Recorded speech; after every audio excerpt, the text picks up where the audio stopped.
problem is, these people, they don't quite understand that without the 125cc riders, there wouldn't be a future generation of license holders to continue riding the bikes that we absolutely love. The motorcycle industry will be dead. The Kawasaki Ninja 125, everybody. It's been a little while since this bike has featured on the channel with all of our ride reviews and all the motorcycles that we've had the privilege of riding this year. So I thought today I'd bring her back out to discuss a very frustrating topic that specifically involves me riding this motorcycle and these L plates. And here is a random croc. So for those of you that don't know, here in the UK, if you're a beginner rider, you're riding a 125cc, you don't have your full license yet, you have to have an L plate on the front and on the back of the bike. And whenever I do that, whenever I ride this motorcycle, because this is my wife's bike, and every single time whenever I do a video on it, I have to reiterate that this is my wife's motorcycle, a lot of people in the comments seem to think that I don't know what I'm doing. Or what I am talking about, all because I have those L plates on the bike. And it does get really frustrating how every single time I have to mention that this is my wife's motorcycle, I daily ride a ZR 1400, a ZH2, and recently a Triumph Daytona 955i. Definitely go and check out the videos that we've done on all of those motorcycles. But yeah, it's one of those things that I get an awful lot, especially when I'm talking about something technical or advice that I've got for new riders. The whole reason why I take this motorcycle out whenever we're doing beginner rider stuff is because this is more relatable to newer riders. It's easier for them to understand, you know, it's more context for them. If this is something I can do on the 125, then it's something they can do on any motorcycle. But yeah, this is difficult because there's no real way to kick this, unfortunately. There are lots of riders out there who have been 125cc riders for years, maybe even decades. And yeah, they got to keep doing their CBT every 2 years to renew that. But they just like riding the little bikes. And there's absolutely nothing wrong with that. But you should never judge someone's riding ability all because they have to have L plates on it. Now me, if it was my bike, I'd take the L plates off, and that's exactly what I did when I passed my full test. I took the L plates off the bike because unfortunately I don't want that image. But this is my wife's motorcycle. She's only on a CBT, so she has to have the L plates on the front and the rear of the bike.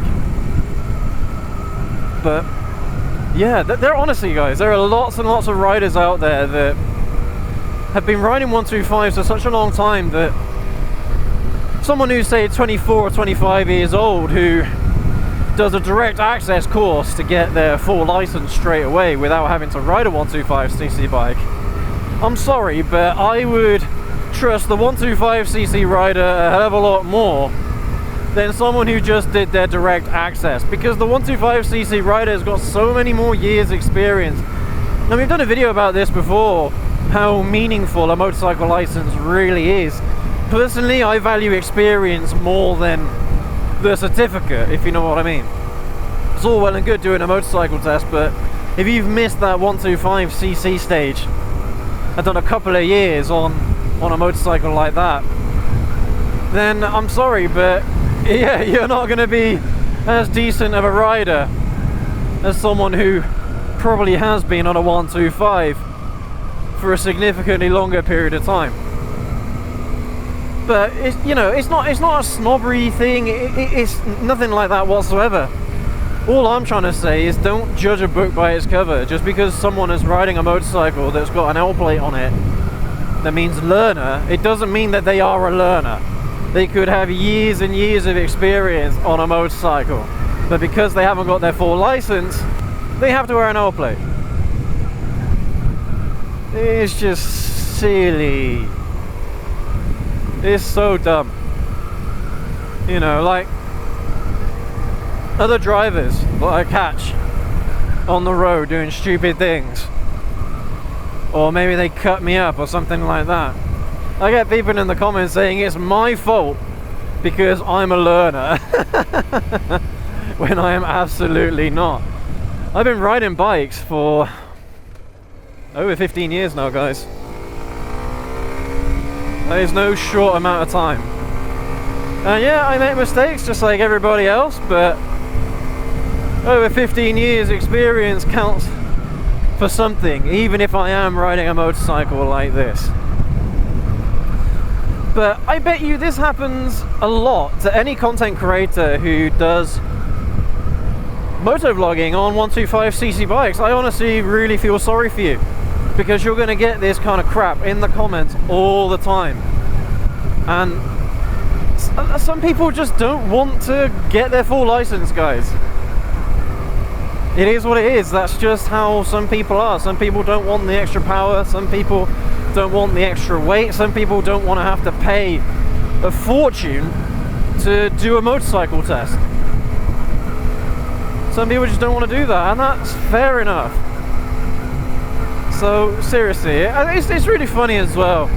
Whenever we do our bike reviews, I always get comments on, you know, how I treat the bike, or how my 0 to 60 runs are too slow, or something like that, or they can do a 0 to 60 that's 2 seconds quicker than the ones that I do on something like an R7, you know. And it's like, come on, alright, fine, I'm not a drag racer, but if I can do a 0 to 60 in about 3 seconds on a motorcycle that is designed to do about a 3-second 0 to 60, then that's pretty good, if you ask me. But you know, it's just little judgments like that people do.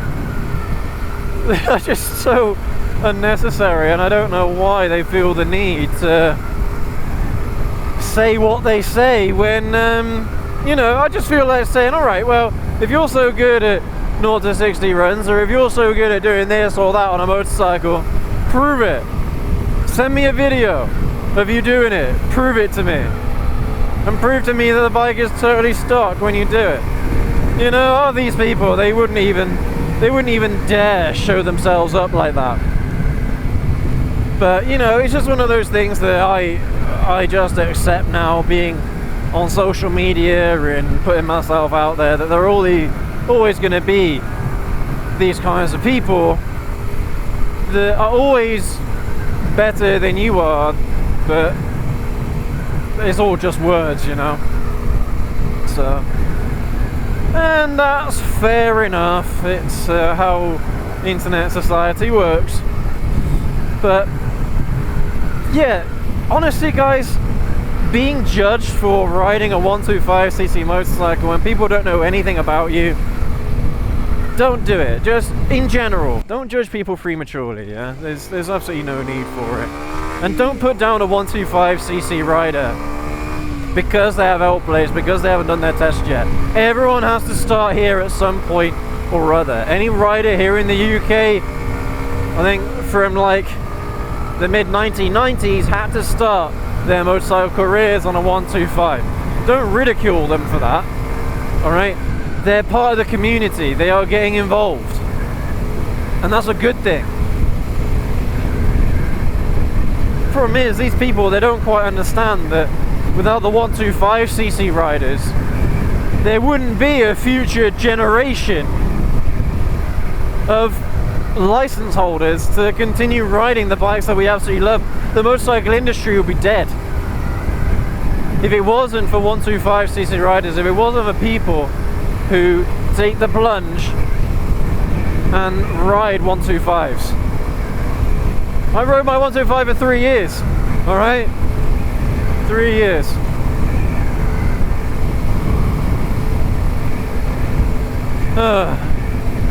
It is a shame because I love the motorcycle community as a whole. I think there's a lot of great people, and I think a lot of the time they're misjudged.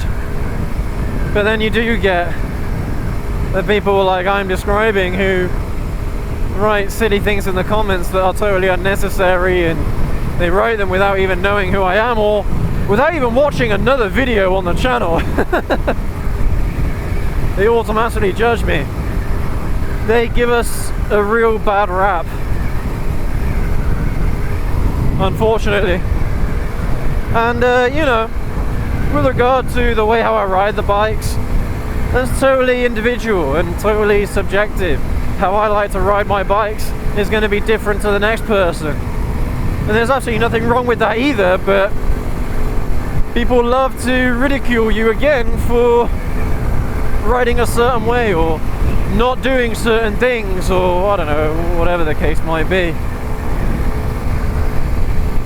It is frustrating, and these bikes are slow, alright, and they do get a bit boring after a little while, in my humble opinion. But it doesn't mean that I don't enjoy riding it. You know what? This Ninja 125, ever since I rode the ZX4R from Kawasaki, I actually do think that this bike has a lot of fun factor, and it makes you feel like you're going much faster than you actually are. I mean, the top speed run video that we did on this bike, the 0 to 60 run video that we did on this bike is slow. Very, very slow. But when you're riding it, it doesn't feel like that. If you don't look at the speedo when you just ride it, like earlier on, I was riding towards our intro shoot location. And I was having loads of fun in the twisties, and I thought, oh my goodness, I'm probably going a ridiculously fast pace. I'm probably going like 60 miles an hour or so. I was doing just over 40. So if you blank the speedo out and you just ride the bike, it doesn't matter what bike it is. If it puts a smile on your face, if you enjoy riding it, and that's all that matters. Objectively, these are slow bikes. But if it puts a smile on your face, who gives a crap what anyone else thinks? You know what I mean? So some of you may have noticed that recently we wear a new helmet now. This is a Z501 from ILM, which we're doing a little collaboration with at the moment. I'll leave them linked in the video description, their website. If you go check them out and you decide to buy a helmet, if you like the look of this one that I'm wearing and you choose to buy one, use code GoblinRise to get 10% off your order, and I get a little bit of a kickback as well. So thank you ever so much to ILM. They're not sponsoring the video or anything like that, but they are helping us out and they're helping you guys out. So definitely go show them some love.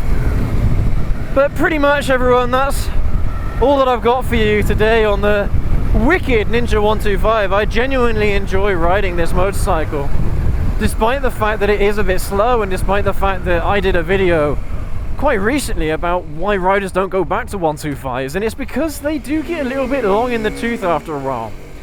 But honestly, it is a bit of a breath of fresh air when I get to come back to this bike. And I'll tell you what, I still maintain that this bike, or 125s in general, still have a place in the market for experienced riders, especially if you just want to get on something easy and light that you don't have to think about, just to run an errand or what have you. I seriously think that this bike is still enjoyable even for an experienced rider, even if it is just every once and a while. And just to finish off this video today, guys, I have some unfortunate news. The wifey is planning to sell this Ninja 125. So sooner or later, this bike will no longer be featured on the channel, so I will be producing as much content as possible on this motorcycle to make up for it. But fret not, we will be replacing this motorcycle with another 125. It's going to be a significantly worse motorcycle, granted, but we will still be doing 125cc content after we've sold this motorcycle. Don't worry about it, because I think it is important for beginner riders, like I mentioned earlier, as for a reference in context, for us to shoot beginner motorcycle content on beginner bikes.